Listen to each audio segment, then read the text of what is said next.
we're just at the beginning of a nuanced understanding of how our history of developmental trauma, our shadows, really hold us back from being able to step into that kind of regenerative future. And it's really the psychosocial culture that propagates these containers that sets up what we're going to create. And that's subtle internal work that I'm more and more focused on now. If the current project of the cells or the pods is very much in the intersubjective discovery and the laboratory we create for each other to discover ourselves in the safety that we enable with each other, where we can do trauma work and shadow work and metabolize these frozen inner structures and bring them back to life and allow them to be reintegrated at a whole new other order. If we are to do that, the other trap is, how do you do that without that becoming the soul or the complete everything of the mission? Because if you do, sooner or later, that's at least my experience, you run the risk of it again imploding, forgive my language here, into one huge big mass hysteria of the intersubjective space. And I find that part of the ambidexterity that carries the remedy for that is, could we do the experiment as passionate and as introspective and as honest, and at the same time do so on behalf of the broader human experiment? As I was building this community, I held back from cohering and weaving it deeper and deeper because I wasn't sure it was ready for that responsibility and that weight, because we've seen again and again how that can lead to conflict and disaster, really. But when we talk about caretakers and gardeners and custodians, they're just warriors of a different kind. They're warriors because there is a warrior energy that has to be integrated if you're going to be a very good and effective custodian and gardener. Absolutely. There's a wisdom inherent in every generation that is essential and required. And there seems to be a deficit of intergenerational communication and collaboration. And yeah, collectives and communities are a wonderful invitation for that, because you naturally weave in the youth and the elders, and you see that there's like just an inherent goodness and beauty and truth that emerges once you start to include these different age groups and different contexts. And it's simple stuff. We rediscover that we're social creatures that thrive in the midst of all these different age groups and experiences.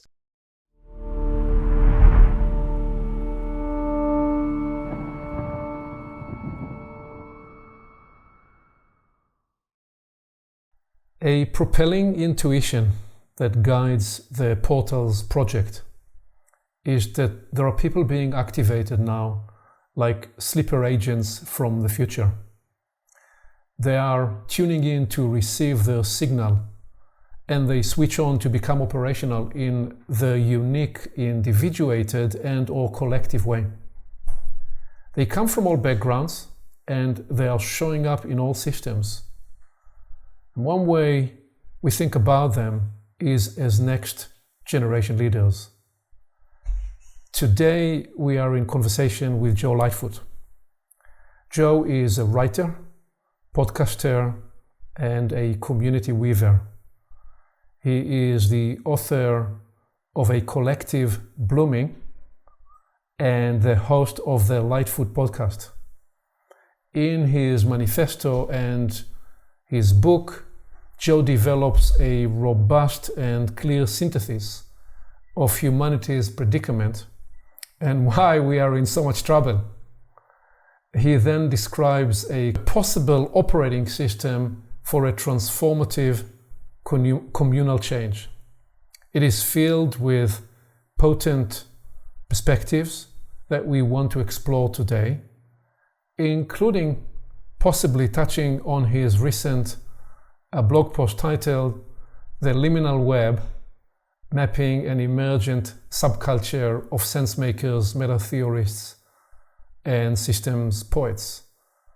So Joe, it's great to have you here for a Portals Discovery adventure. It's great to be here. Thank you, Aviv. Well, so to get us started, let me first ask you, what are you working on at the moment, and what brings you joy? Well, they are the same thing, which is an easy way to get started. I'm in an article writing phase at the moment, and I'm working on an article at the moment, which I think I'm going to be calling Of Pods, Squads, and Crews, Experiments in Radical Belonging, which is profiling this really interesting dynamic that's occurring where particularly folks in the millennial generation are starting to form these new groups, and they're coming up in different names: squads, pods, crews, digital gangs. And I'm mapping what they are, what they share in common, and why they might play a really important role in transitioning us towards a more regenerative future. So that's what I'm working on right now. And yeah, that gives me a lot of joy. My work really does light me up, and it's kind of the guiding light that shapes my life at the moment. So yeah. And what is the propelling impulse in this? Is it the mapping of all maps, or the aggregating of all aggregators, or is it about getting a gestalt of the bigger emergent space that you are scouting, or something else? With this latest piece, it is a little bit of map making, a little bit of kind of culture navigation, but mainly what it is highlighting this concept, which has been central to my work. I think of them as pods. For me, that's where the rubber hits the road in terms of systems change, is in small group experiences. So by highlighting the fact that 4 different groups of people have all arrived at the same idea from different directions, I'm trying to show that, wow, this is maybe an idea whose time has really come. And so that's kind of the propelling impulse to introduce people to this revolutionary practice, which is so simple on the outside, almost deceivingly so, of you get together with a small group between, 4 to 6 people, and you have experiences together. And it's kind of like, well, all right, that doesn't sound too revolutionary. But when you look at it through the lens of the kinds of friendships and relationships that can emerge in these contexts when the container's set up the right way, it really is a whole new way of being. And it's a whole new way of supporting each other and showing up and doing economics and doing politics and doing psychology.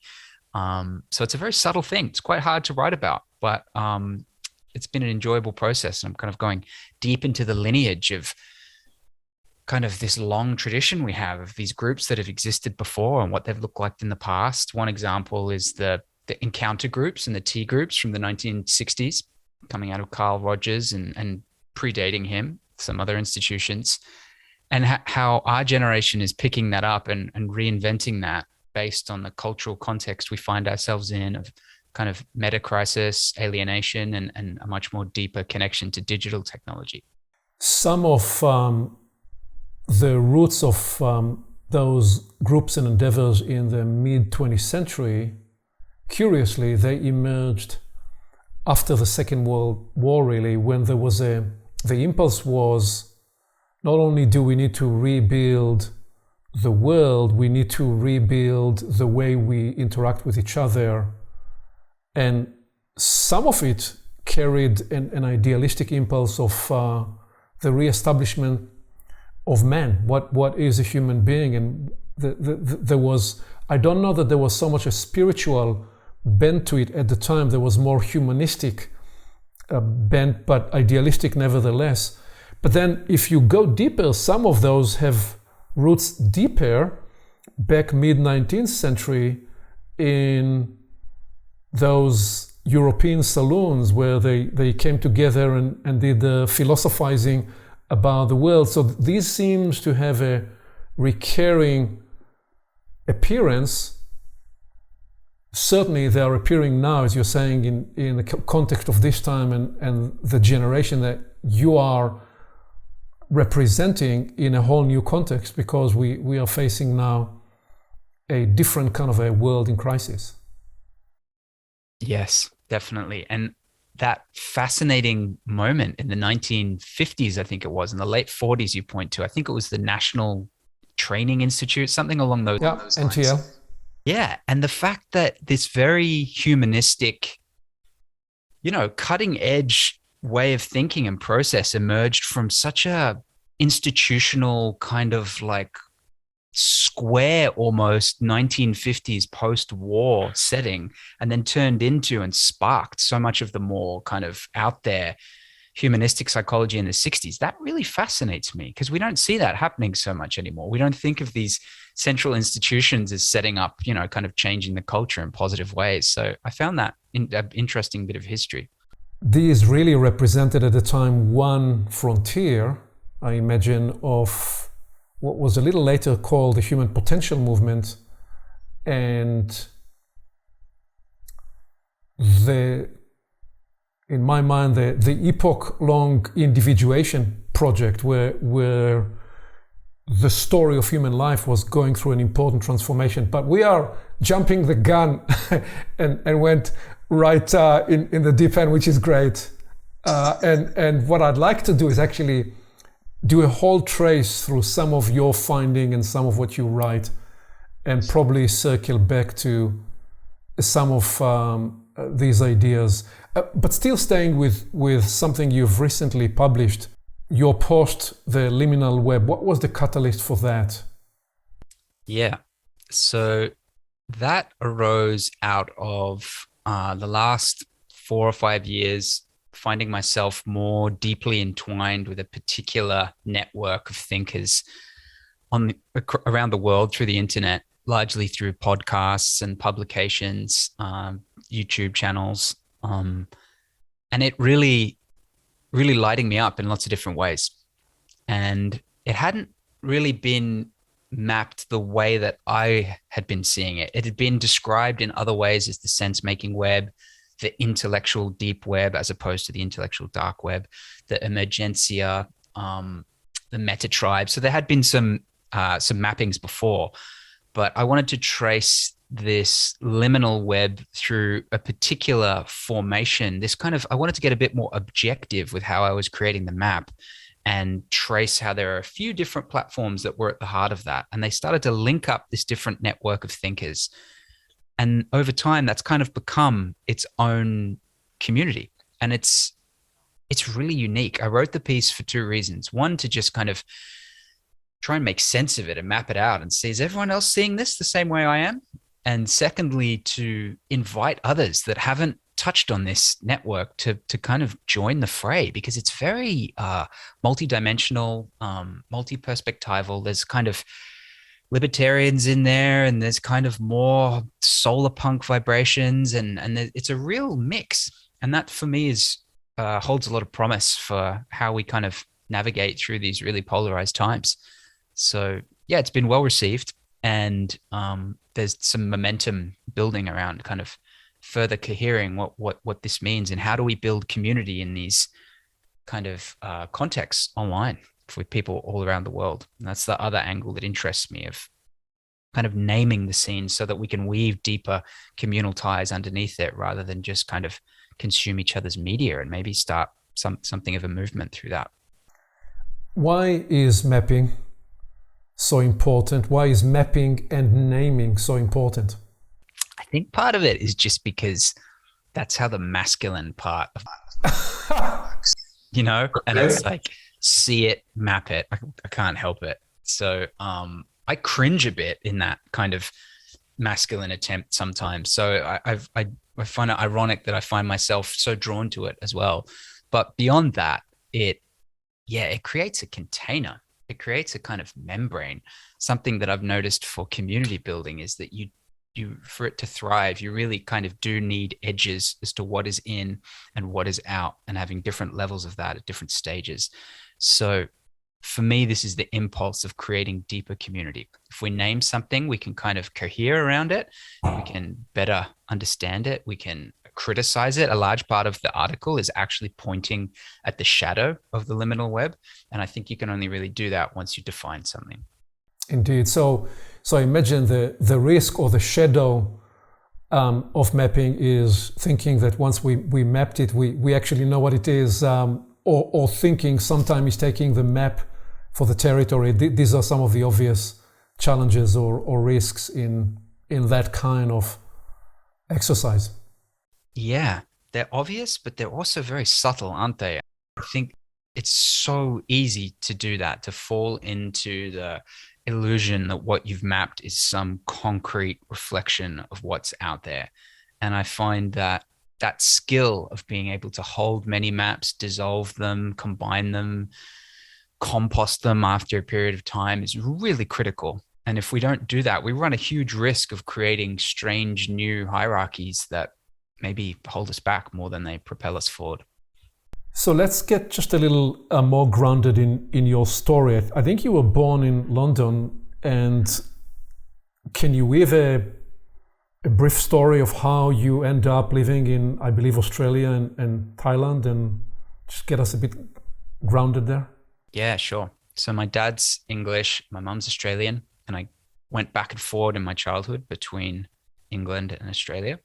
But we settled here in Melbourne, where I am right now, for my high school years and university. So it's kind of got a home feeling here in Melbourne. But then after that, I went traveling basically and exploring around the world, and spent the next decade living all over the world until I eventually settled in Chiang Mai in the north of Thailand. And I ended up running a Whole Foods cafe there that was an event space that really became the hub of this wonderful community that was forming organically. And what started out as a kind of loose, natural constellation, over time we formed into something called Dok Rak. And we experimented, which means the flower of love in Thai. It's a certain flower over there. And yeah, that propelled me in a whole new direction. I mean, it was unbelievable. That was about 7 years ago. And I've spent most of my time trying to make sense of what it was that was occurring. And that's what my book is, writing about, all right, what's going on here? What is this model that we're experiencing? And I called it a collective. And yeah, from there, I've kind of based in between Australia and in Thailand now. And I've been focusing a bit more on writing and podcasting lately, but really community building, community weaving for me is the major passion and thread. And that's something that I'm orienting towards in my next project, which is going to be a series of articles and a book eventually profiling what it means to become a community creature, which is this is terminology from M. Scott Peck of how do we go from being social animals to community creatures. So that's kind of me in a nutshell. Yeah. And one other thing I'll add to that is my journey of health and the challenges that I've faced in terms of chronic fatigue that I've experienced since I was about 17. I'm 35 now. So it's been a long journey that really pushed me off the normal path, as it were, because I was on a quest for healing, which led me down a path of spirituality. And, suffering can be a really amazing teacher and guide, because I just didn't get to give up. I just had to keep going deeper and deeper for years. So yeah, I feel it's important to presence that. Was that the impulse of those many years of traveling all around the world, or something else? 60% of it, and the other 40% was just adventure and joy. And I was very much in the seeking mindset of drinking in. I mean, I figured that if I could shift my consciousness at a deep enough level, that would surely heal me. So the two became intertwined, and it was really a wonderful excuse to have a romantic decade of adventuring to mountaintops and temples. And, I was really seeking for something, like listening to the sage and the philosopher and drinking the weird herbal potion. And I really went completely off the radar. I kind of have stayed that way for a long time. And so it's really only the last couple of years in writing this book and having to kind of integrate politics and economics, and having to answer the question of how are we going to deal with the crises we're facing, that I've had to kind of meld that more esoteric world with the world of systems change. And that's been an interesting process. You also write in one of your narratives on your blog about the three major phases of your adult life, which is probably another way of narrating the experience. And you talk about the young achiever phase, the esoteric questing and dark night of the soul phase, and the community cultivator phase. So perhaps you can offer a high-level narrative of that. The reason being, there are many people who are trying to make sense of their journey, and in listening to you narrating through these phases, perhaps it can provide a special assistance in some way. Sure. Yeah. So what I talk about is the young high achiever phase was, I was kind of the school captain at my school. And then I got a bunch of scholarships, a whole run of them through university, to travel around the world and represent Australia at the climate change meeting in Bali and interact with the UN. And so I got an insight into institutions and that world of like young high achievers, which is a weird little subculture, because there's this kind of group of people that keep getting given the same opportunities. And most of them are kind of ministers in different Asian countries now. But yeah, I kind of watched that kind of almost nepotism feeling kicks in quite young. It's like, oh, you're the chosen few, and then you go on to do that thing. But I couldn't keep up, even though I wanted to. My health, I was living a kind of invisible life of like, on the surface I could do things, but behind the scenes I was really unwell, really drained, and it was pushing me too much. So did you, and by the way, on that, did you trace that in any way to British aristocracy or to anything else in terms of the archetype and the societal pattern that supports that? Yeah. There is a connection there. An interesting mix of what was trying to be kind of giving a broad swathe of young people opportunities ended up being a kind of old boys club done in a new way, with kind of women and a few different races involved. It's funny. It's a really interesting point. I'll just hang on that for a minute, actually, because it is how our leaders get chosen and created. And this was a well-meaning, I mean, we're talking the early 2000s. So there's a kind of open level. It's people are trying to be more aware of the UN Millennium Development Goals, but still you have this kind of Brahmin caste that gets picked out, and then they get isolated from what is the rest of the world, in that none of these people had ever traveled that I was doing these experiences with. They'd all been so much on that high achiever path that as soon as they were done traveling to this conference, they were going to do their master's and get their PhD. And then they were getting the job at the high level, and they were within this bubble. And you could see that they never really left it. A lot of them hadn't had time to have their hearts broken or experiment with drugs or really try some crazy meditation technique. So yeah, it's kind of interesting to reflect on. Yeah, maybe they then gather in Davos for some mindfulness class and feel that they've done that as well. Yeah, that's right. Yeah. And it's not really their fault, I feel. Like it's kind of like they just get shaped by this funnel that goes down. And it's almost a bit of a tragedy, because I feel like their life is dictated for them in ways that they might not have wanted to do, but it was the expectation of their parents. So that, I mean, that's a whole interesting rabbit hole to go down. But so that was the first phase, and then there were these two other phases that you speak to. Yeah, the dark night of the soul. So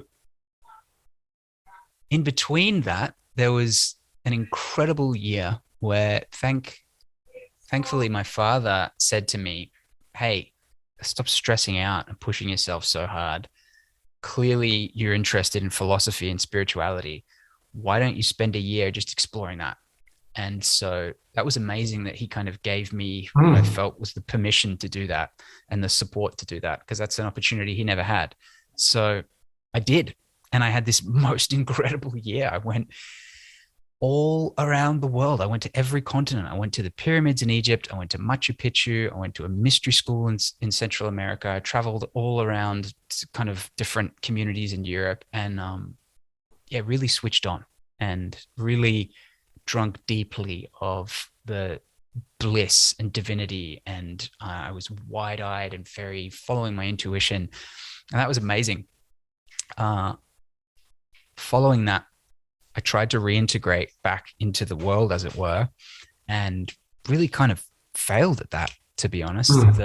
I got a job working, doing business development and consulting, and I was exhausted. I was still unwell, and it just didn't all make sense. And actually, this is a moment, it's quite interesting that I was here in Melbourne at that point, and I really felt the frayed nature of our social structures, the way we do relationships, friendships, and family. And this was one of the seeds that set me on the path that I'm on now, of like, I had to call up and book in with my friends 2 weeks in advance to see them on a weekend after. And by that stage, any of the spontaneity had kind of left. And it was like, we saw each other, we left, we went back to our work. And I just saw this pattern of like, this isn't a model that I want to contribute to. So yeah, I left again and lived in India for a year. And after that, I kind of had a dark night of the soul of really becoming quite unwell. I tried some alternative therapies, really out there stuff that made me actually a lot worse than it did better. And yeah, I got really, really unwell, and I lost my my mental health for the first time. And kind of as I got more unwell, anxiety crept in, and it was a really difficult period. I couldn't see a pathway forward. I was about 27, and I was considering ending my life at one point, which was tragic because I still had a love for life, but the pain and suffering was just so great. I didn't see a way out. And that is when I ended up going to Thailand and landing in this mountain town and finding a meditation teacher and just going into meditation for what turned out to be 6 or 7 months. And somewhere amidst that, recovering my sense of self and joy. And well, I kind of got to the edge of losing my sense of self, which was interesting. I got to this point of like, whoa, if I keep going further, I'm not sure that I come back after that. And that scared me because I suddenly had this uprush of almost desire and joy and thirst for things that I wanted to do in the world. And that kind of propelled me to what I mentioned before of taking over this cafe. And then that started this last phase, which was amazing. It was a renaissance. I fell in love, created community, suddenly found my path and purpose, and it all kind of started to fit together. And I think there's a fourth phase that I've been in over the last year, which is more kind of public intellectual, trying to capture the essence of everything I've learned and sharing it. And I think maybe that one is ending at the moment, and I'm ready and I'm gearing up to actually start the community building phase again after the first chapter. So there you go. That's me in a nutshell. This fourth phase had a bit of the teacher, the broadcaster, the disseminator of ideas, but also the map maker in some of what you attempted to write. So I want to bring up on screen what's at the top of your manifesto. And ask you about these three terms because not everybody would have made the deep study of Metamodern, and not everybody necessarily reflected deeply about modern, postmodern, and why Metamodern is one way to tell that story. And there are probably many outside the Liminal Web who have not heard the idea of Solarpunk and neo-tribal. If you were to give a couple of lines of not the theory so much, but what these terms mean for you and why you placed it at the top of your manifesto story. So I wrote this manifesto about a year ago now. Collated it, maybe more is a better term, because I've kind of collected the ideas from these streams of thinking and put them together. So for me, those three words are really three different ways of saying the same thing. They're kind of pointing towards this next phase of being and communing and culture creation that I've had a taste of, and I've been trying to capture in words this thing that I experienced. And I'm very fond of all three of the words, but I think if you put them together, you get a particular constellation of ideas that really lights me up. And Metamodern for me represents the kind of intellectual theory that the many perspectives that we can take. So what comes after postmodernism is a fascinating question. And one idea is metamodernism, where we kind of integrate the wisdom of modernism and postmodernism, and we oscillate and move between the two to kind of synthesize that. And there's a particular thinker, Hansi Freinhardt, who's released a series of books that really impacted me. And his framing of metamodernism has really kind of really sat with me as I see it as like a really powerful tool to have in a community to be able to share a philosophy together. Because what I noticed in my own community building adventures is that you can get very deep and very close with pretty much any human with any perspective. But when you start to get really in the thick of things, if you don't share some sort of underlying philosophy, it can be very quick to disintegrate and dissolve. And so for me, part of this is mapping what is that kind of mycelium that we can have underneath. So the Solarpunk energy, so the metamodernism is kind of that intellectual, philosophical perspective taking vibration. Solarpunk is more of the kind of systems change, gritty resilience, brings in a bit more of that feminine energy. It's a bit more artistic, and it's like a vision for how we can re-engineer the world in a very gritty and down-to-earth and creative way. It brings in a bit more of the feminine, the weird energies, the kind of more minority races as well. And then what I add to that to kind of balance those two energies out is neo-tribalism, which speaks very deeply to me as a concept of reconnecting to roots and the ancestors that we have as hunter-gatherers, which is, 95% of our time as humans is spent in that mode. And we tend to overlook it. So for me, that's indigenous wisdom, that's ritual. There's also a gateway to a kind of mysticism for me through nature that brings in. And I think the three balance each other out really well. So, and the idea of neo-tribalism means something other than community or a collective. It has a nuanced perspective. How would you frame that distinction? Yeah, that's a fascinating question. For me, the word neo-tribalism really represents the high watermark of what I think we can achieve in community settings. So I have a model where I've got a stage model of something starts off as a community, then it can develop into a collective. And then over time, if it stays on track and really kind of keeps evolving, it can become what I've thought of as a neo-tribe. So it's kind of this aspirational thing that we're moving towards. But beyond that, it also weaves in some of these elements of indigenous wisdom, hunter-gatherer culture, connection to earth. So it's a kind of blend of those two things, a feeling. And each one of these is different things is an aesthetic that has a slightly different feeling to it, which I've captured in the article. You can click through and see some of the imagery, which really speaks to that. So you are trying to bring into this the pragmatic, the realistic view of the world, but also the mystical, the idealistic, the aspirational, and you're trying to somehow merge these energies in the way you frame that narrative. Exactly. Yeah. One of the terms you coined when you wrote the book was hollow, oppressive, economic materialism, as part of the description of the predicament. So what is this analysis, and just give perhaps a paragraph or two to ground us in the narrative, the meta-narrative that you developed, and why you call it hollow, oppressive, economic materialism. Yeah. So I wanted to kind of describe what I was seeing as the dominant culture at the time around the world.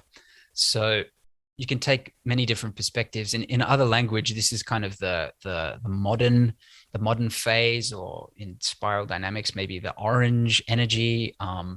There's lots of different ways of interpreting it. And obviously, there are negatives and positives to this. So a lot of this thinking comes out of the Enlightenment. We get the structure and institutions of liberalism and democracy, and it's played a part in development, and an integral part that brings a lot of wisdom with it.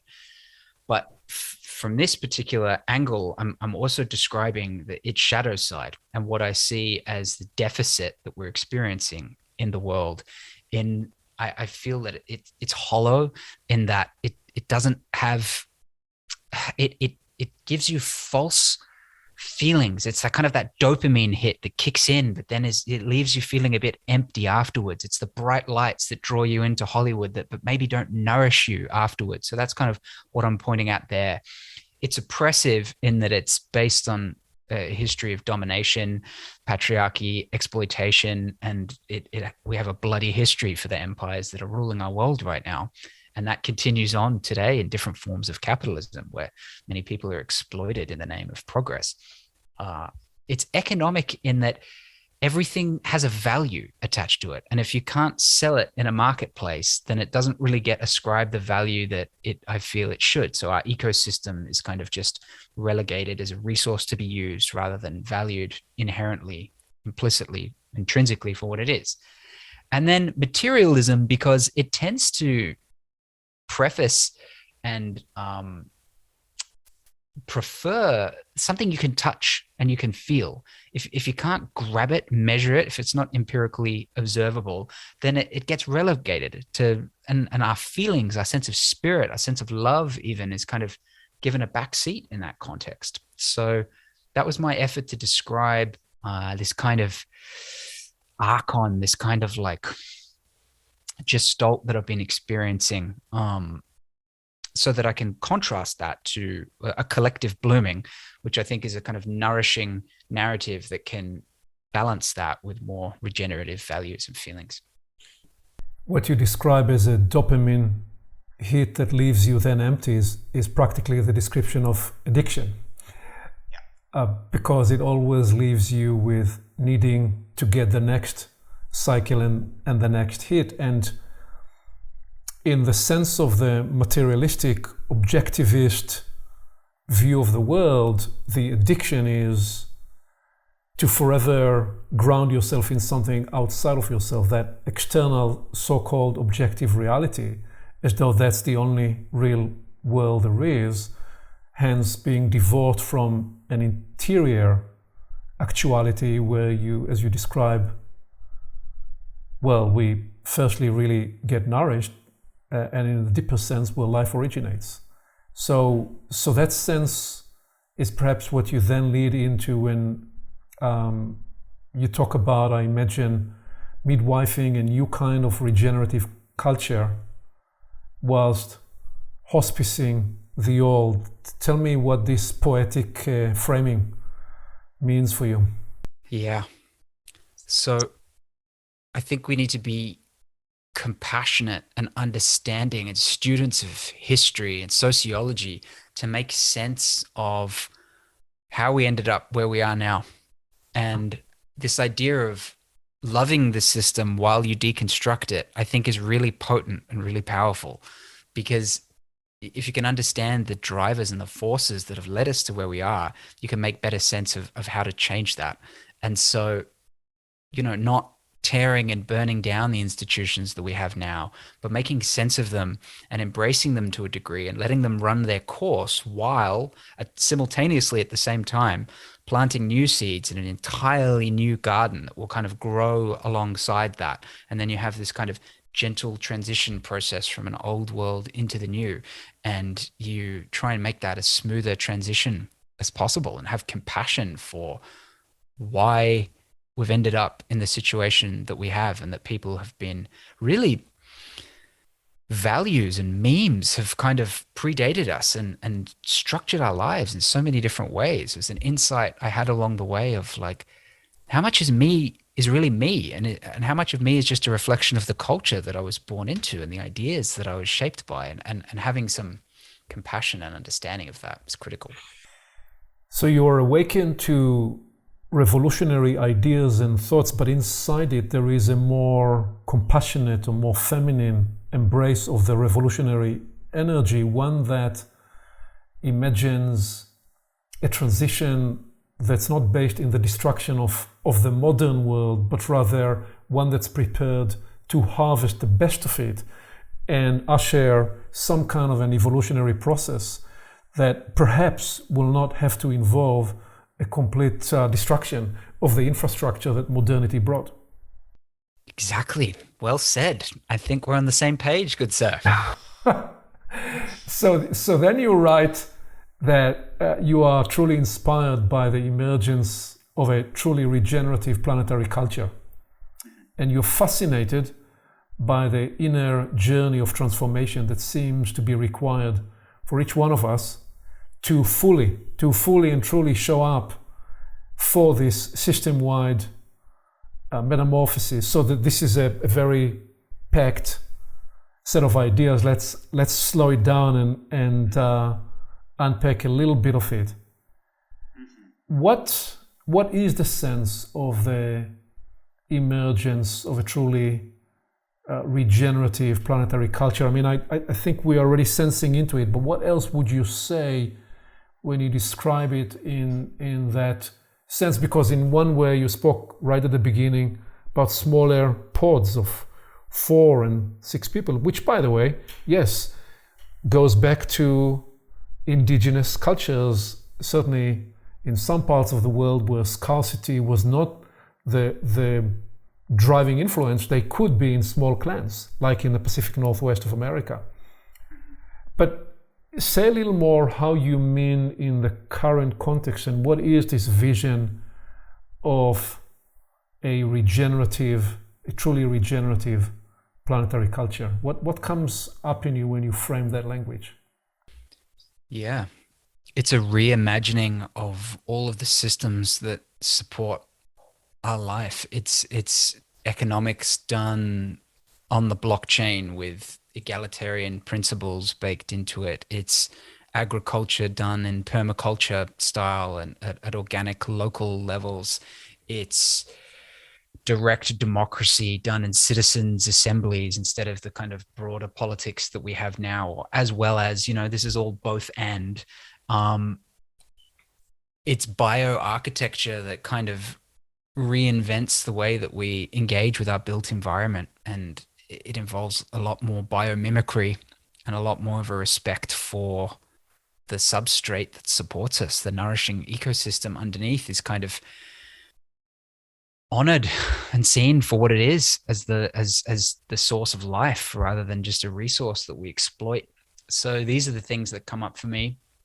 But mainly what I've seen, I've shifted my thinking from external systems change to internal systems change. And my work has been a progression through that. And that's really fascinated me. What I'm seeing is that the outer work really is dependent on how much of the inner work we've done. And it's a prerequisite to that. It's kind of a chicken and the egg. It's hard to see which ones come first. Obviously, they feed into each other. But we tend to have a fairly decent understanding now in the cultural narrative around some of the hard limits we're coming up against in terms of the external system and the changes that need to happen. But really, the conversation is only just beginning on an internal level. COVID, thankfully, has kind of brought to the fore the discussion of mental health. I think it's made it a little bit more culturally acceptable to talk about how I've been struggling and for what reason and what that looks like, because everyone's gone through this kind of crisis together. But really, wow, I feel we're just at the beginning of a nuanced understanding of how our history of developmental trauma, our shadows, really hold us back from being able to step into that kind of regenerative future. And it's really the psychosocial culture that propagates these containers that sets up what we're going to create. And that's subtle internal work that I'm more and more focused on now. Yeah, very curious. I wonder if there is a 90-10 or an 80-20 rule here, where it's the 10% or the 20% that need to be truly embodied systems engineers inside out as leaders of pods, but the other 80% perhaps will not go through at least not the initiatory experience to enter the experiment. Some may come into the journey of change more because of external forces or requirements. That my bias has for many decades been the interior journey, because that has been my early formation. But having done now 3 decades of work in often the corporate world with large teams and organizations, I've seen that people are as capable as leading into change from the outside in rather than from the inside out. Although for it to be sustained, there has to at some point be some kind of a threshold, portal of transition where the interior commitment is generated. What is curious is that you frame this as a regenerative planetary culture, and the beauty of the many examples you gave is perhaps where we see the hints of those. They are, perhaps we can describe them as bottom-up arisings, and typically will emerge in local circumstances and clusters and such. And so there is the big conundrum of how will they ever gain scale, because what we know is that you pull together highly developmentally informed people into one space, and sometimes it becomes a very difficult scaling conversation because of so much that every person had to go into in their own journey. So the scaling remains to be a very huge, big challenge, I imagine, in the story, and it's probably the one of the key challenges for the coming decade if the story you are describing is to be actualized. Yep, definitely. I boldly took a go at trying to make sense of how we could move into that kind of future for myself. With writing A Collective Blooming, I was wanting to create a narrative that felt to me like a pathway towards that, because I really hadn't seen one yet. Murray Bookchin was the only theorist that I'd read that had laid out some kind of plan of how we move from the late stage capitalism we're seeing now towards that kind of future. And so I was kind of very inspired by his ideas. He was an anarchist who wrote about social ecology. He was a genius, intellectual heavyweight that isn't that well known. But he had this concept of libertarian municipalism, which he later called communalism. And it was this model of what I was experiencing and what I was seeing in our community just felt so inherently right.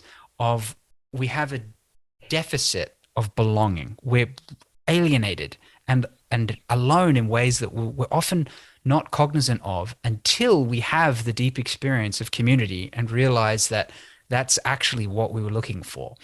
And the openness and the joy and the love and warmth that can emanate from that activates us, I believe, to have the passion and wherewithal to make the changes that we need to make at a societal level, but starting at the community level. And I feel that's really important.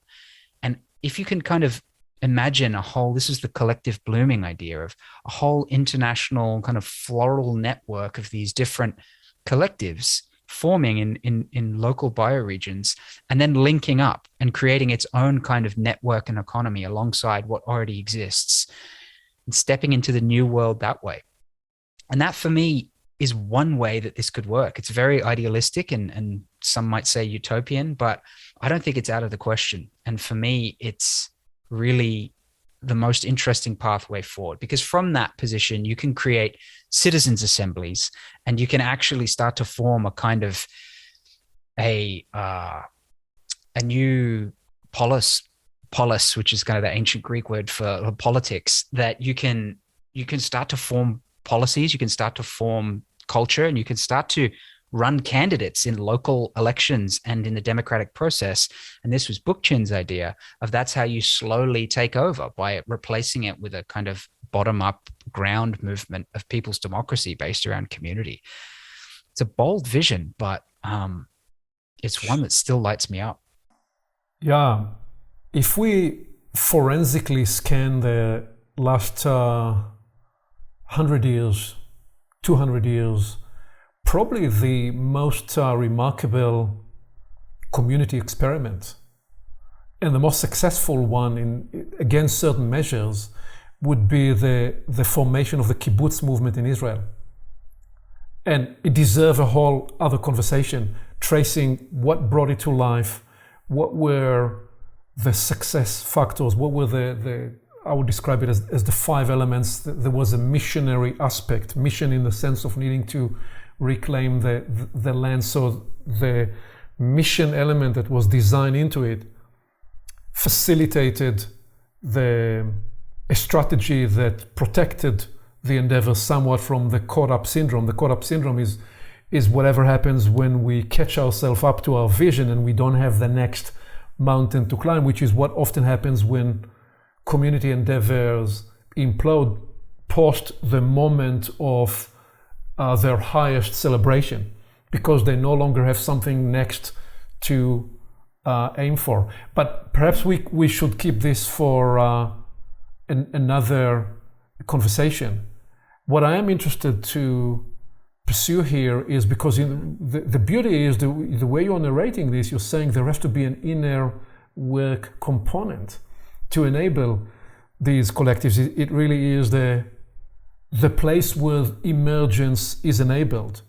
So say more about the inner work and the heartfelt coherence that you envision and you, dare I say, prescribe in this bold attempt that you attempted to write.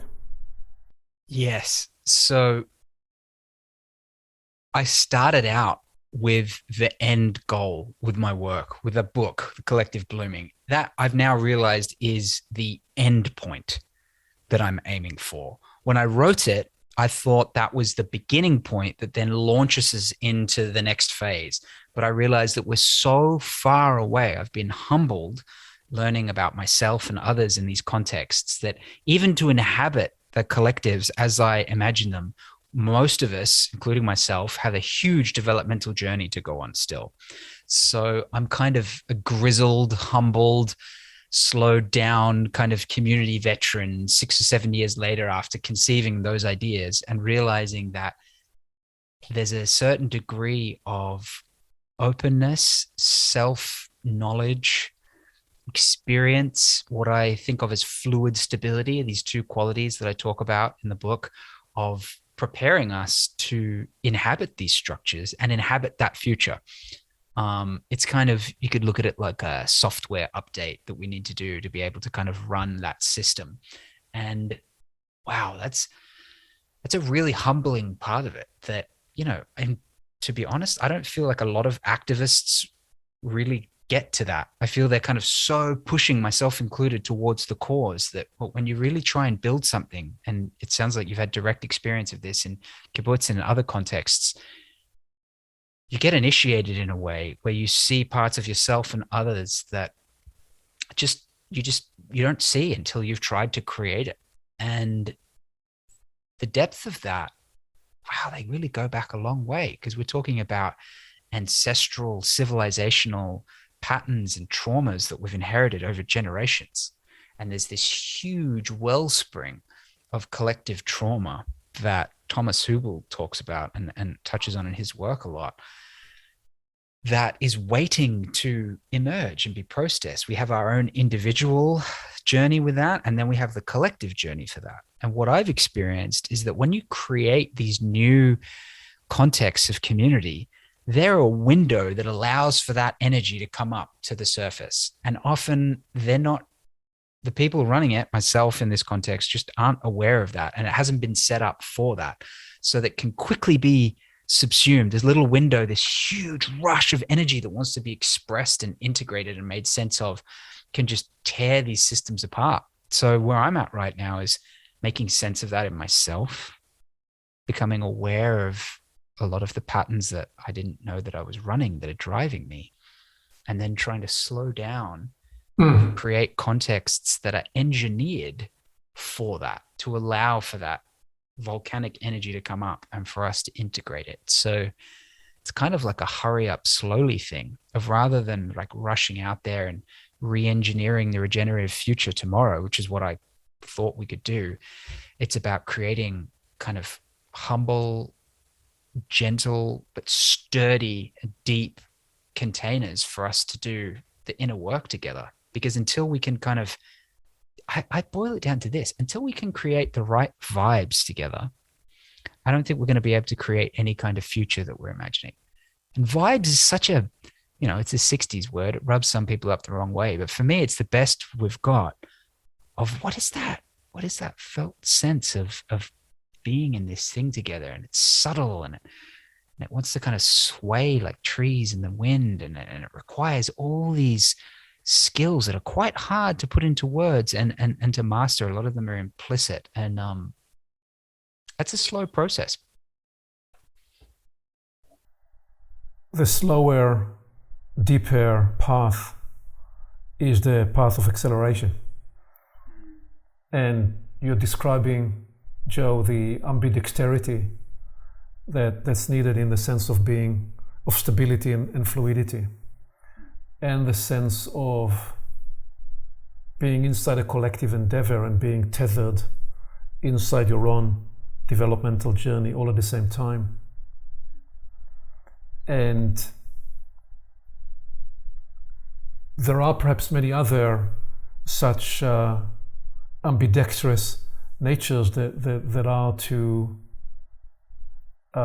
be discovered in that. And so the testimony of your experience of what you're describing is to build exterior systems, if those are not grounded in the interior scaffolding and operating system that enables them, they are forever divorced from the source that would give them sustenance and would therefore enable them to sustain through the first challenge.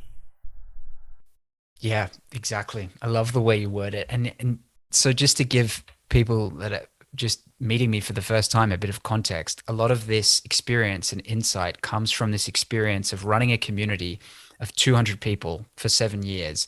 We didn't live in the same place. We lived in the same town and city, but we really pushed the edges of what it means to be a collective and, on the way towards a neo tribe of creating music together, farming together, open mics, jam nights, psychological depth groups, creating festivals together. So a very kind of woven together experience.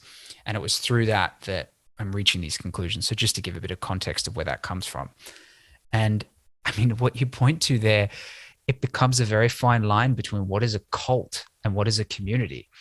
And I mean, I'm not afraid of the word cult. It has, actually quite a beautiful etymology. But a lot of us start out in this community building, my generation, of like this starry-eyed, inclusive, kind of secular experience of what we can create. But what I realized is that for me, I'm starting to frame it as a religious process, this experience of coming together in community.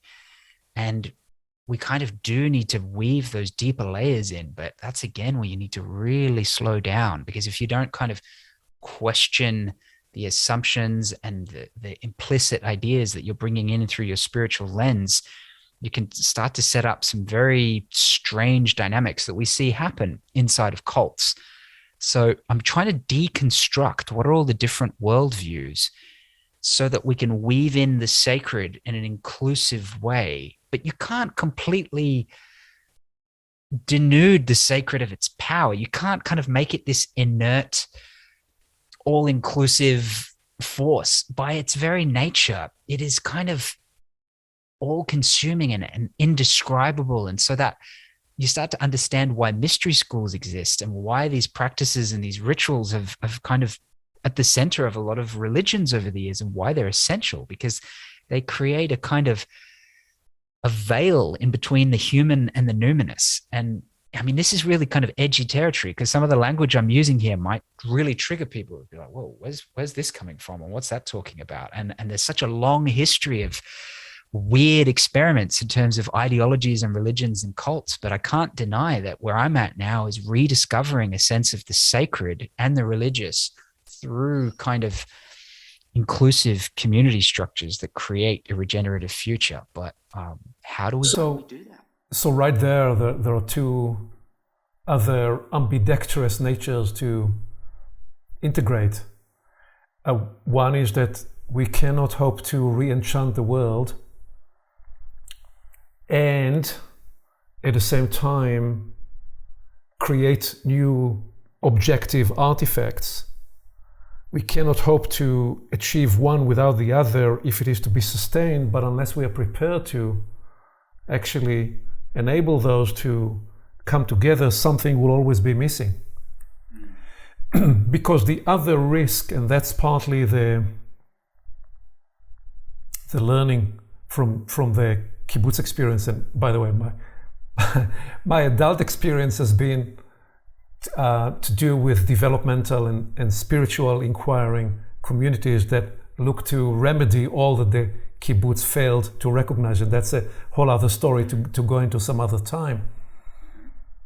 But if the current project of the cells or the pods is very much in the intersubjective discovery and the laboratory we create for each other to discover ourselves in the safety that we enable with each other, where we can do trauma work and shadow work and metabolize these frozen inner structures and bring them back to life and allow them to be reintegrated at a whole new other order. If we are to do that, the other trap is, how do you do that without that becoming the soul or the complete everything of the mission? Because if you do, sooner or later, that's at least my experience, you run the risk of it again imploding, forgive my language here, into one huge big mass hysteria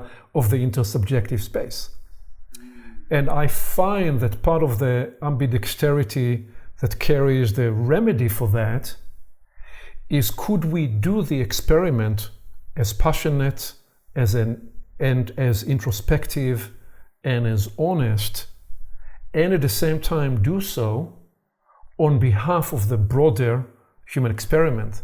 In other words, attempt to step into a space where we deal with the most personal in a way that is somewhat, at least intending to be impersonal, because we do so as a proffering, as a service back.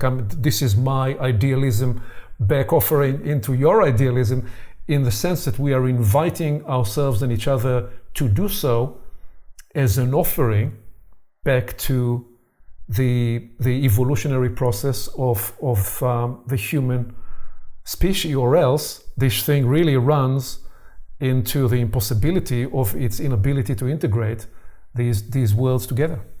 Yeah. Wow, that's a really nuanced and fascinating distinction that you've painted a picture of there. Yeah, this is where it starts to get really interesting and language starts to kind of limit us a little bit. But that role of being in the collective community experience, doing that personal work, but keeping some connection, some intention of being a representation of the whole system is really, really that fascinating marriage of what you're talking about. And yeah, I just think one way to think of this is, you'd clearly see in various monastic traditions people who proffer their life in the totality of their devotion in whatever order you look at. So can you find a way to integrate that type of devotional intention but if you were to do so purely in the context of the self, the localized self, then there are many ways this leads into a great disaster. But if you, because an aggrandized ego or an aggrandized something else, or we think that it's this one pod that we are, because we are part of the whole, the transformational process we facilitate here and now indeed impacts the whole, and there is a very fast route for that becoming some kind of a mass hysteria. But you want to ground that and self-regulate and collectively regulate, such that it is safe, such that it is sustainable, such that it offers itself as part of the broader human experiment, and you're still seeing yourself as part of the relay race. Not that I like the metaphor of the relay race, but part of the transference or generational transmission that you become part of as you look to forward the human experiment. I think if there is a way to build that cognition into the experiment, then it brings a space that allows us to regulate with greater safety the melodramatic nature of the personal struggle that people will go through. And I can only guess that if you led the endeavor that you're describing for 7 years, you've seen a lot of the drama, and part of the challenge is how do you regulate and bring a cooling system. And part of the cooling system is we need the people that would offer the witnessing presence, that offers the cooling, and where we can rediscover ourselves and you. So this is more me thinking out loud inside the space that you are carving in your narrative. Yeah, I love it. What we're also pointing towards here is one of the most powerful and dangerous energies in the world, which is the human in-group, out-group function that we have. And it just needs to be treated with the utmost respect. As I was building this community, I held back from cohering and weaving it deeper and deeper because I wasn't sure it was ready for that responsibility and that weight, because we've seen again and again how that can lead to conflict and disaster, really. So it's a really fine dance that we have of collectivism, but without that being captured or redirected towards malevolent ends, because we want to belong. We have these psychosocial programmings inside of us to join, to find our people, and we naturally other the rest of the world and other people. So this for me is something we need to be really aware of, and why we need to move very slowly when we're doing this work. Indeed. So right there in what you described there, Joe, the rapid coherence is also a rapid isolation.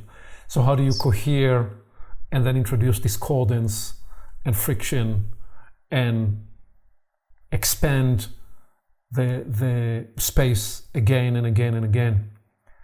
Let me travel back and capture some of the key distinctions and key observations you make in your manifesto. As you said, you said it's partly a collating, partly a writing, partly I'd describe it as architecting of the journey. So what I found compelling is that you describe a robust synthesis of the case, the human case, and you include several key elements.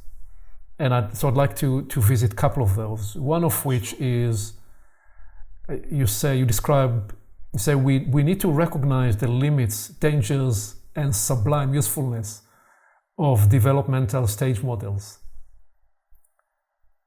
So offer some narrative and commentary on this, the beautiful, the scary, the helpful, and the ugly, and all of the above when we talk about developmental stage models.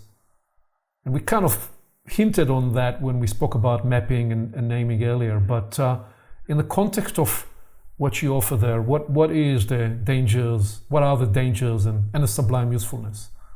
Yeah, it's a fascinating topic. We obviously the map is never the territory, which we established, but they're just so useful. Like, I want to escape these models all the time. I get sick of them and I feel constrained by them, but then I return to them. And any number of models, most of the leading developmental models have got massive kernels of usefulness in them. I prefer some over others, but I I would prefer not to have them at all because of the strange hierarchies, the us and them, the kind of inclusion exclusion function of it. But I can't avoid it. And especially in terms of creating these communities, what I find is that there are people at different levels in different ways along different lines, and they cohere into general levels of development. And you can kind of see whether someone is going to add to the ease and flow of how a community works based on their level of development, or whether they might gum it up a bit based on where they're at and what they still have to learn. So that's just, we can pretend that's not there, which is what a lot of us like to do. And we can pretend that everything is just kind of like a flat land and everyone is equal. But that only really gets you so far. You start to hit the limits of where consensus organizing, and you come up against this kind of endless talking circle with many different leaders and no direction. And people end up feeling dissatisfied with that. And it's a frustrating process that, kind of typifies a lot of the 60s and 70s activist movements, not all of them, but some of them. And so, yeah, you come to these models and some of them are really effective. I've just been kind of getting into the stages model lately from, I think it comes out of Canada. Terry O'Fallon and Kim Barter have developed this one, and it's really good. I like it. It's a model of how people, they work with leaders at different levels and they've mapped that out. But it's also dangerous because if you've set up a community around that, and they're cognizant of that, from what I understand, they do handle it carefully, but you have this strange dynamic of people have a number score as to where they're at. And our psychology just goes in strange directions. And it just leads to unhelpful dynamics that we're all familiar with. So my next project is essentially mapping out all the different lines of development of what it means to become a community creature. So I'm essentially broadly moving into that kind of theory.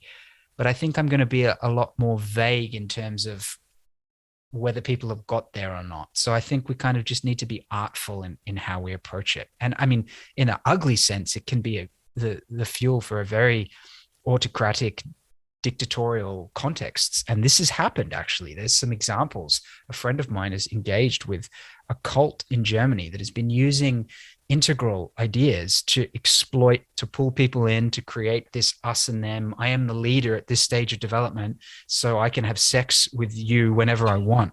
And warping what are emancipatory ideas in really dark and twisted human ways. And, children have died in this compound and stuff, and it's really heavy. So even the most beautiful ideas can be repurposed for control, and we need to be very careful of that. So one way that I propose in various community endeavors to move into this with grace is to recognize that as the context changes, the architecture and the developmental lines will change. So it's one thing us speaking in high level the way we speak now on Zoom, but if we now moved into the kitchen and somebody need to lead the whatever meal we're going to be creating, and so the natural emergence at that point will offer different people who will represent their skill and development, not just being the most proficient chef for Asian food or for whatever other food, but in managing that working environment. And if we then moved into the choir room and we were to do music together, you'll have other people that will step into the leadership function. And so on. If we then moved the following morning to work in the garden, you'd want other people managing that space. So when we look at in the holistic story of life,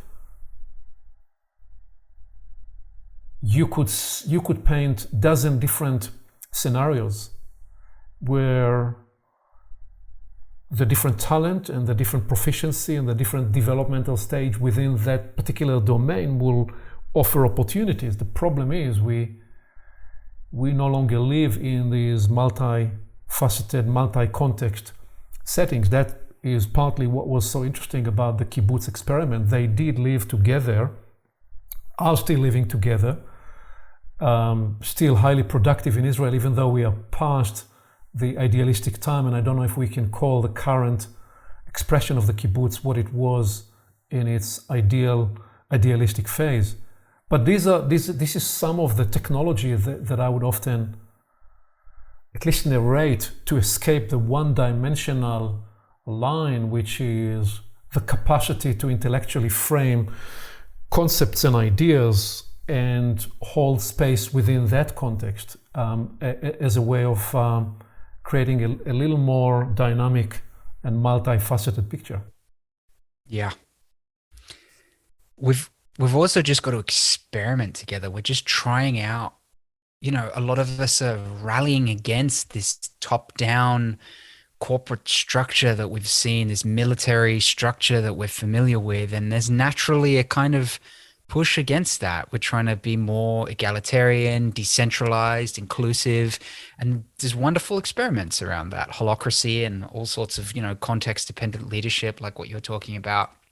But then I think we push up against the limits of that and we kind of swing back and we realize that this unavoidable truths, we seem to cohere around charismatic leaders, and we seem to need a few people guiding the vision, whether they're doing that from the shadows a little bit more, out in the light, and well, what does that look like, and how do we cycle through leadership, and how do we empower each person in each moment? But then ultimately, do we need to vote to decide on things? They're fascinating questions that you start to have to kind of directly grapple with in these community contexts. And we're all kind of learning as we go along, aren't we?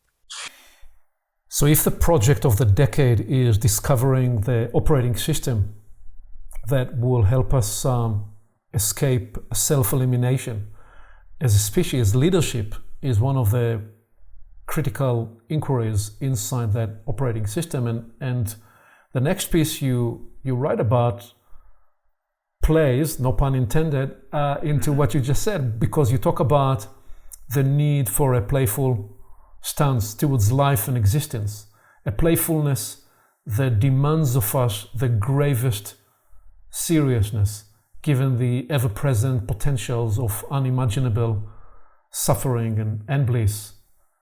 Say a little more of how you meant that when you wrote that line. Yeah.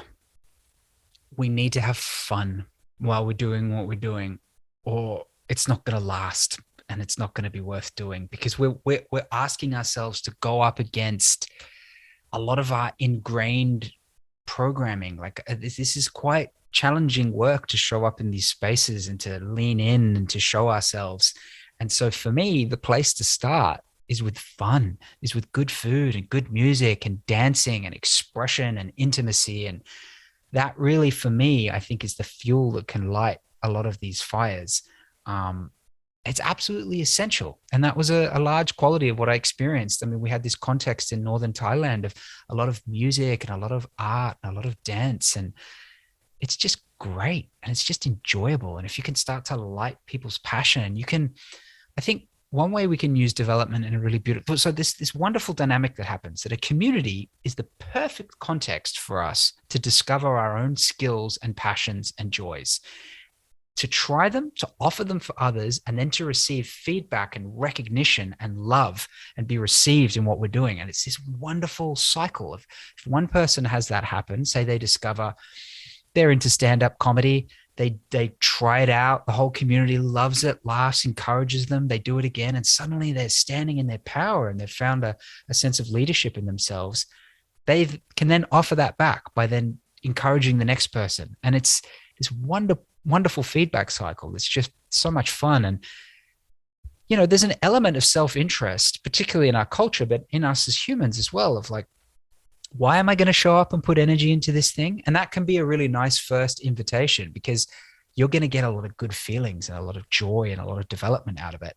And somewhere along the way, you start to hear that communal music and you start to see that harmony and synergy occurring, and you start to realize that you're part of something a lot more subtle and beautiful. And at that point, you want to protect it and keep it going. But fun and joy and dancing, we're dealing with such heavy issues. I mean, if you look, part of my book spells out where we're at.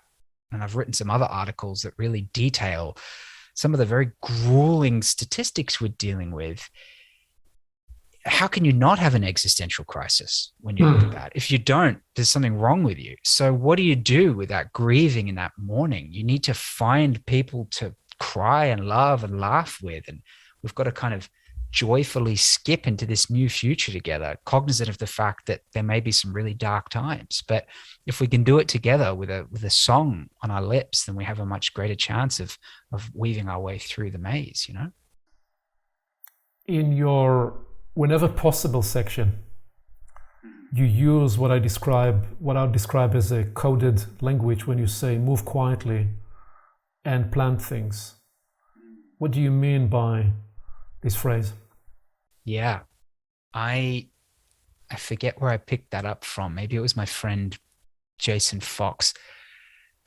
I love that imagery, moving quietly and planting things. If you can just imagine that kind of light footing across the earth, and as we don't make a huge song and a dance around it, we just keep subtly doing our work, and as we do, we just plant little seeds of what might come tomorrow.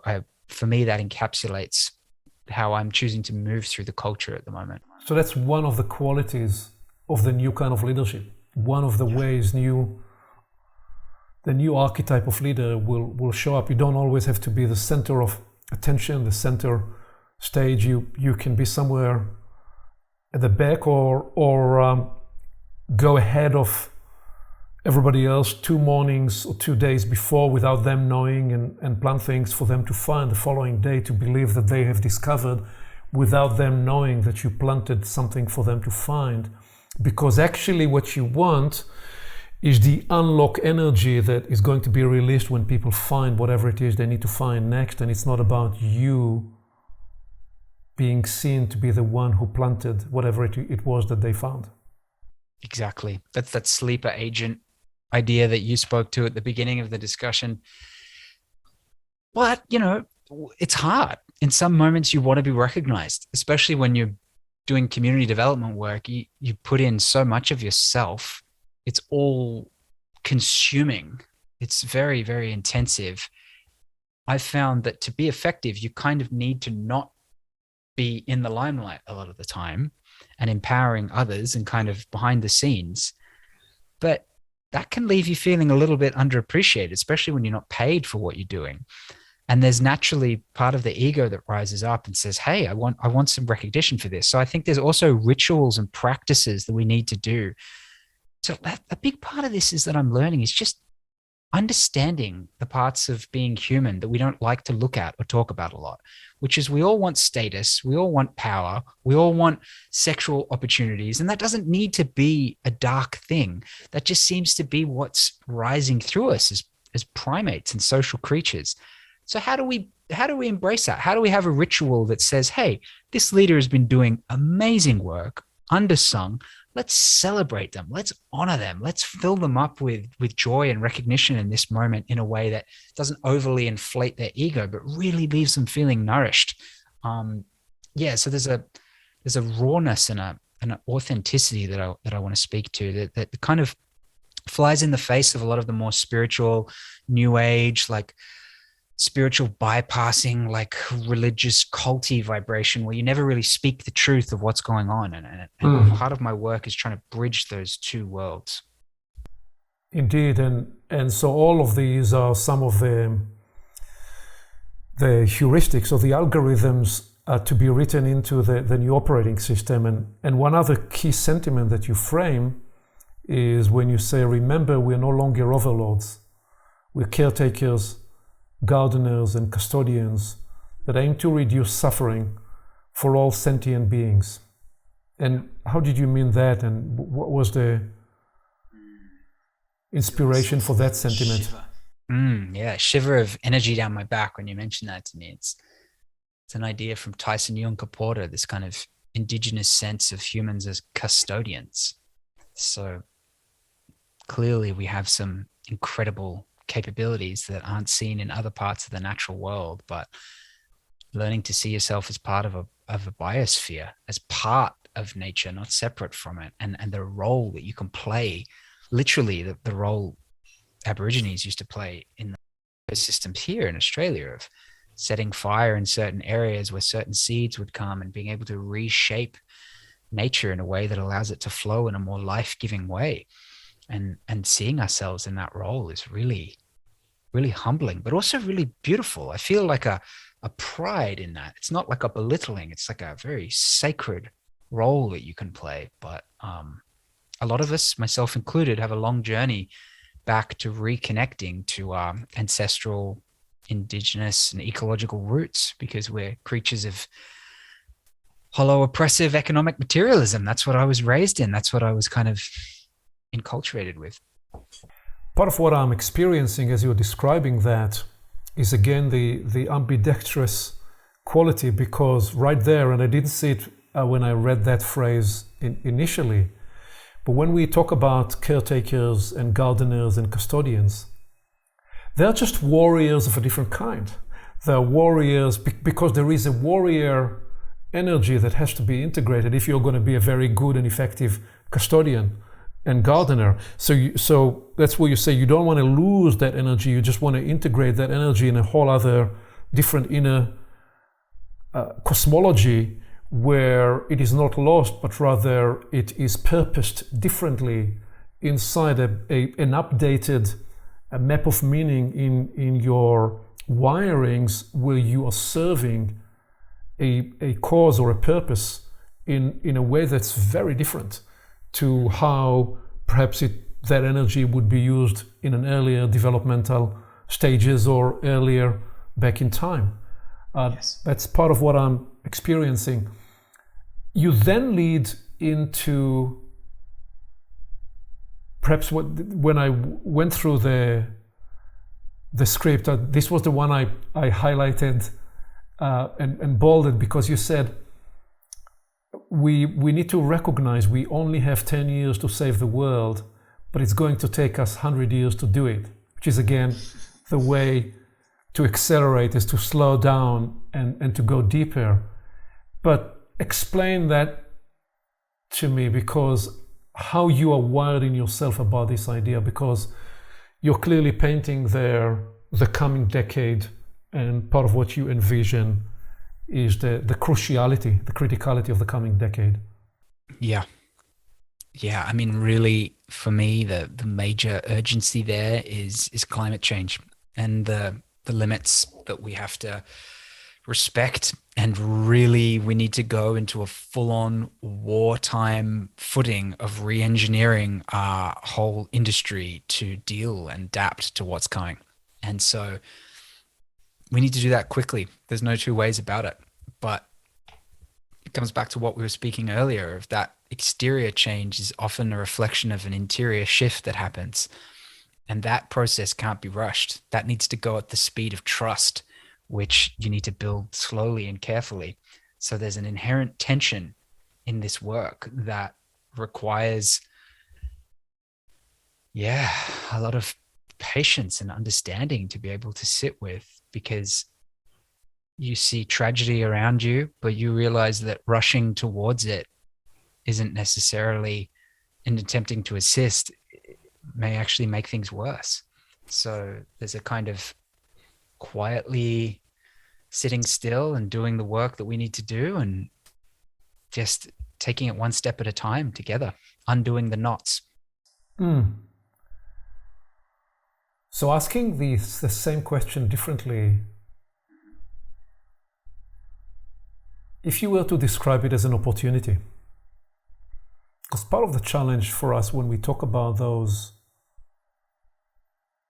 eventualities is, first of all, we don't know what's going to happen. Nothing is a foregone conclusion, number one. Number two, there is the invitation to how do you integrate the energies of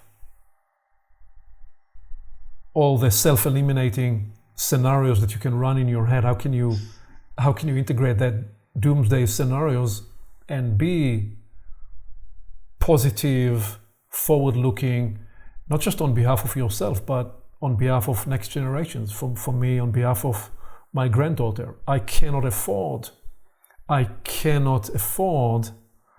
to be pessimistic about the future, because of her and because of her generation and because of the generations to come. I cannot afford to be pessimistic about the future.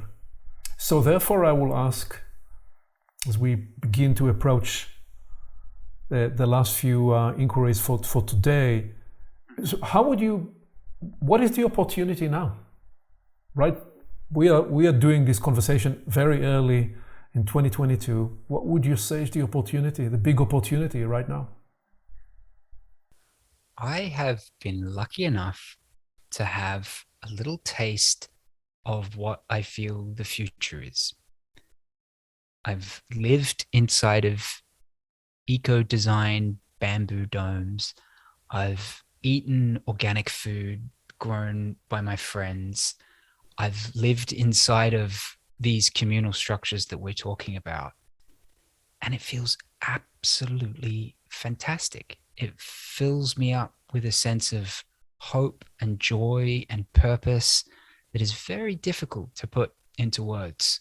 So I've been completely drunk on the highs of connection and love and togetherness. And I've watched these contexts heal us in ways that I wouldn't have thought is possible, and get to the heart of our inner stories and allowed us to ease up and let go of a lot of the weight that we're holding. And that for me is just the pathway forward. And it's not difficult. It's about getting a group of people together to share experiences within a certain container. You can do it anywhere at any time in any moment. There's no limits to stepping into this work. And that for me is incredibly exciting. And I'm watching all sorts of people across the world step into this. There's a huge, huge movement building around this. And it's only going to get stronger. And so I think we're stepping into that. I think there's two strange, bizarre, beautiful pathways that are going to be unfolding. There's going to be utopias and dystopias alongside each other over the next century. And we're going to be able to inhabit either one and hopefully take the magic from one to help heal the other. But yeah, I'm very positive about what we're going to be experiencing going forward, because we're living in an unprecedented age of communication and understanding and knowledge and wisdom that we can access from all parts of the world. And I mean, just look how resonant you and I are in this conversation and our ideas.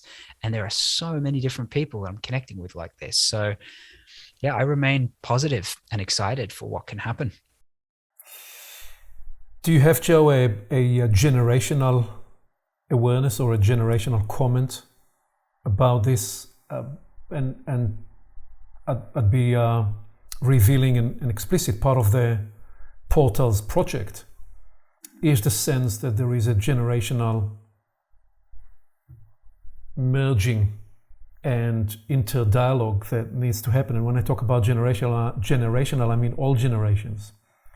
The few that are left from, into the 90s and 80s who carry the post-World War II kind of awareness, the idealism of the mid-20th century and all that has gone wonderful and also all that has gone wrong, but those that were able to reclaim innocence, chosen innocence, into the later stages of their life.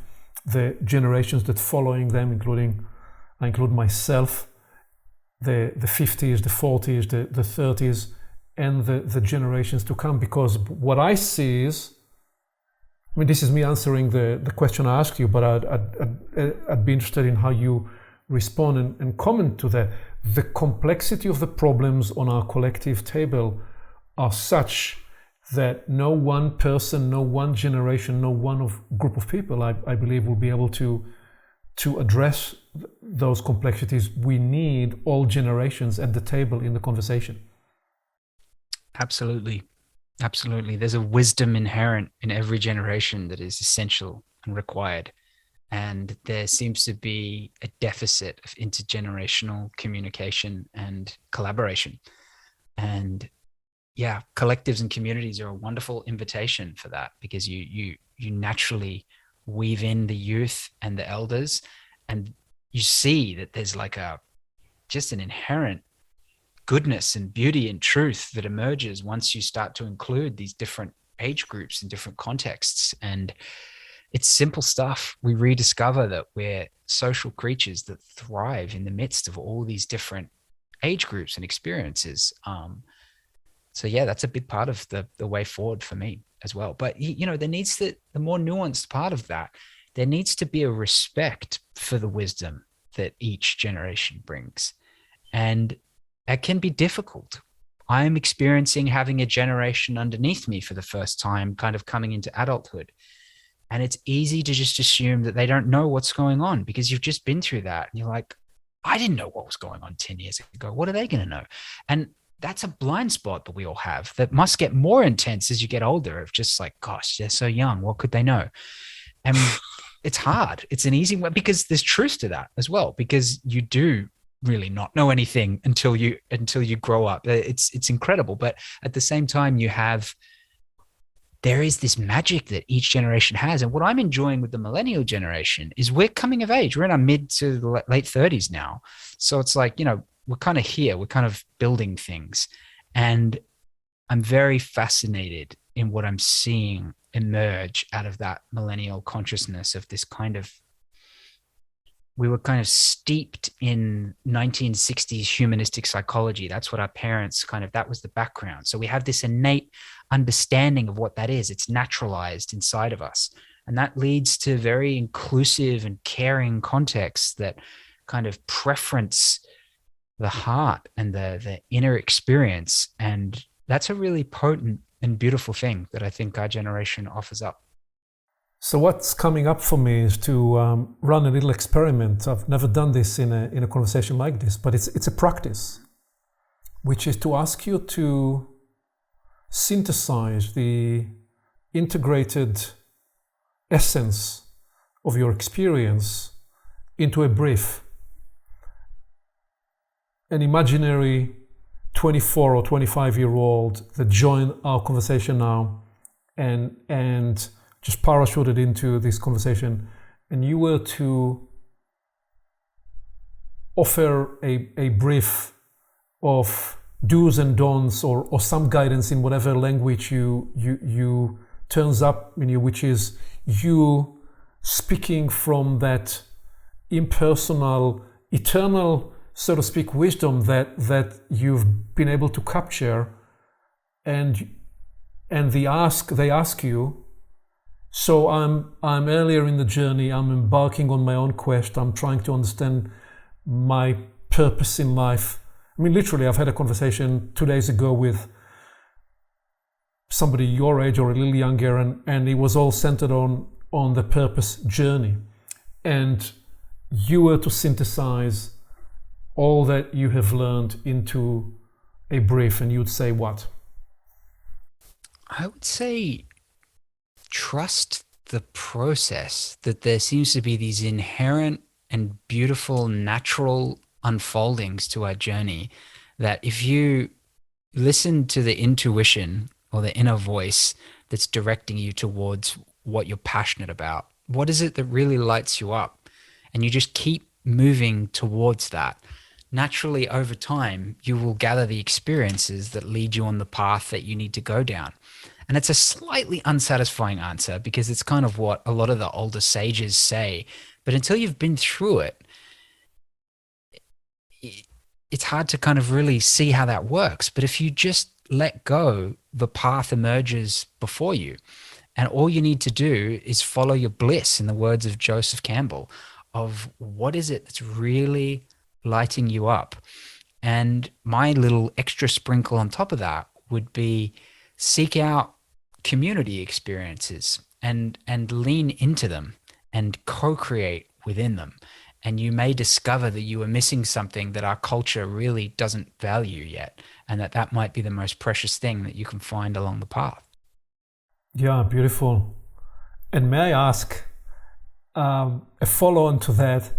What would you say to the 50 plus or the 60 plus who are largely practicing resignation, partly feeling that they cannot be anymore at the table, that the younger generations are either blaming them for why the world is messed up, or that they are not technologically savvy enough to anyway engage, and are somewhere cutting their losses in semi-resignation? What would you say to them? What invitation, what plea, what reckoning? What's your message to that generation? I would say it's too late for you and you may as well just give up. I would say we need you. Please come and join. There's a wisdom in that stage of life that is so essential. I see it in my parents. It's that humanistic element of you've been through a lot of these human cycles, and there's a lovely warmth, and there's something that we lack in the younger generations is like a sense of self. We're very, I think I'm just starting to arrive in it now, but I feel I still have a long way to go. But I see in people beyond their mid 40s, you kind of relax into who you are at some point.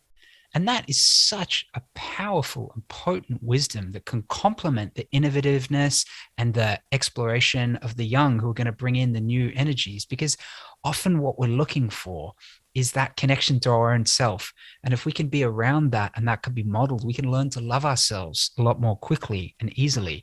And that can enable us to be more effective in what we do, because it can come from a place of giving rather than from a place of kind of wanting to take all the time. So yeah, I would invite people to join in and to show up and to mentor and also to be humble enough to learn new things in exchange. Thank you very much. Is there anything that we didn't cover that you would want to still mention? No, I would like to thank you for what is a really wonderful conversation. And also it's such a unique form of love to feel as though someone has really understood your message and really spent the time to understand your work. And yeah, you put in words better than mine some of my own ideas in this discussion, and I really appreciate that, and thank you for that. And I feel deeply seen and understood. It's been a pleasure.